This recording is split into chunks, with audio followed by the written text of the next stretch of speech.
Tale of the Brave. By looking at the title and synopsis, I knew this probably wasn't going to be up as high as King of the Railway. And while some things were pretty well done, it was pretty much how I expected it to be. To be honest, I think this special was just okay. It's not bad, but some parts were pretty clunky. The story, I thought, was a bit unique. It was almost like 3 different episodes. Each third seemed to concentrate on Thomas, James, then Percy. That was really clever. Like Flatbed Zephyr, we see 3 different characters having adventures. Anyway, Thomas is sent to work with Bill, Ben, and Timothy at the China Clay Works. Whilst there, a storm hits, and Thomas sees giant footprints. He tells Percy, who thinks it's a monster. His idea is supported more when he sees a strange sloped figure in the fog. The figure turns out to be Gator, who is an engine from Argentina. Percy and Gator form a close friendship, and Gator teaches Percy how to be brave and stuff. And of course, James thinks Gator's a monster too, and all sorts of mayhem happens. I will say that the best thing about this special is, again, having the story kind of weave around the characters. Another thing that was actually surprising was the humor. The bit where Cranky drops sand on Thomas and Salty calls him Sandy was pretty funny, and also how Percy kept leaving before the Fat Controller could finish his sentence. Bill and Ben are always a treat, and here it's no exception. The way their dialogue works is just genius. I always love it when people constantly insult each other, like the Three Stooges. Trust me, it's a lot funnier than just saying, "That's right," all the time, or throwing logs everywhere. And I wasn't expecting this, but James was very much like his old self, constantly mouthing off at others, only to get his tender whooped later on. Him teasing Percy did remind me of episodes like Dirty Objects. I guess you could sort of consider him the villain of the special, but I didn't think he went that far. Speaking of characters, how are the new ones? I think Gator's design is really cool. I also like how, like Duck, he goes by a nickname. His personality is okay. It's nothing really new, but he's likable. His lessons to Percy are really sweet, but I'll talk about that relationship later. I'd probably say the same thing about Timothy. I like his design. Okay, no, this is not Timothy the Zero Ghost Engine, just putting that out there. Anyway, I like his design, but personality's nothing outstanding. I do like, however, that it's implied that he was already on Sodor, rather than just introducing him on screen. Reg is pretty interesting. We've seen many cranes before, but it's funny how the scrap crane is so friendly. You'd think the guy who's munching away at scrap would be pretty scary, but not Reg. And then there's Marion. People seem to love this character. As for me, get your hate mail ready. Just kidding, but... Well, I don't hate her. She does get a laugh now and then, but often she does get pretty annoying to watch.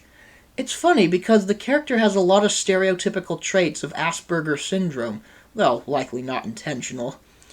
I like that she's eccentric and the engines don't really like her, but try not to say so. However, bits like, "Ooh, guess what's in my bucket?" were really annoying, really annoying. Again, like the other characters in the special, her design is awesome, but overall I wasn't too impressed with her. So what doesn't work well with Tale of the Brave? Well, I praise the aspect of the, 3-act structure, but the story's kinda cliche. Now, it is a kid's movie, but I didn't think the idea was very interesting. It's not as bad as, say, Day of the Diesels, but it just didn't feel very special-worthy. Yeah, like calling all engines, it should have just been in one episode. How do I describe this? The spooky monster stuff is a really good idea. You can do something really intense with it, but it has to be a little more specific. Just the general idea of a monster snooping around Sodor. Come on, we've done that before. The monster of Sodor wasn't really scary. I mean, the shots of that scrap thing were pretty interesting, but it's just too generic. You could argue that Ghost Train is too generic, but 2 things. 1, it was the first time it was done, and 2, they made up for it with the brilliant atmosphere. The music.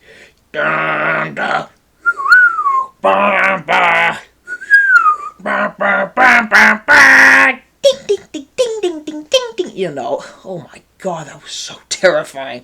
And yeah, the fog, the spooky atmosphere, holy shit, that is pure genius. The Monsters Everywhere song I loved, I'll grant you that. And it reminded me of something like Pink Elephants on Parade from Dumbo. But this was just too generic and cliched. I guess you could argue the main theme is being brave, but come on, Percy's been buried by rocks buffer deep in water, and he's seen buildings sink into the ground right before his eyes. I do like the message, though. Being brave doesn't mean not being scared, but facing your fears. However, Thomas summed up that whole idea in the last line of Thomas Percy and the Dragon. I want to talk about the relationship between Percy and Gator. There's just nothing to it. How do I describe this? Gator is a nice guy, and I don't dislike him at all. But he's pretty generic, and his role could have easily been taken by another engine. They just put so much emphasis on this relationship that Percy even goes chasing after him when he leaves, and I just don't feel it. Now, granted, it's a lot worse in season 18. I'm talking about you, missing Gator. Ugh. But there's just no real chemistry between the two. Let's look at other relationships in the show, like Duke, Peter, Sammons, or Handel. That was brilliant in my opinion. Very well done. Peter, Sammons, or Handel often get tired of Duke's constant persistence of good behavior. But at the same time, they respected him, and he was like a father to them, and even though they got a bit annoyed with him at times, they deeply cared about their old grandpuff. Now, I know it's not going to be as good as that, but there's just so much emphasis on the relationship. Like, suddenly, Gator's Percy's best friend. And I'm just not buying it. Speaking of relationships, when the engines think that Percy has gone on the ship with Gator, the scene where Cranky hooks the ship and practically destroys himself is just fucking pointless. All this suspense built up, no pun intended, because, Cranky's suspension. Well, anyway, all this tension was built up, and then we realized Percy isn't on the ship. Good lord. What was the point of that?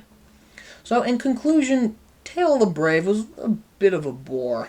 However, I kind of expected that, so I wasn't surprised. But it does have a lot of good stuff, too. Like, it's watchable, and in fact, it's beyond watchable. If you watch it, you'll have a good time. If you don't have your fan goggles on. But it's kind of obvious it's not as good as the previous special. But again, I didn't expect it to be. I'll give it a B-.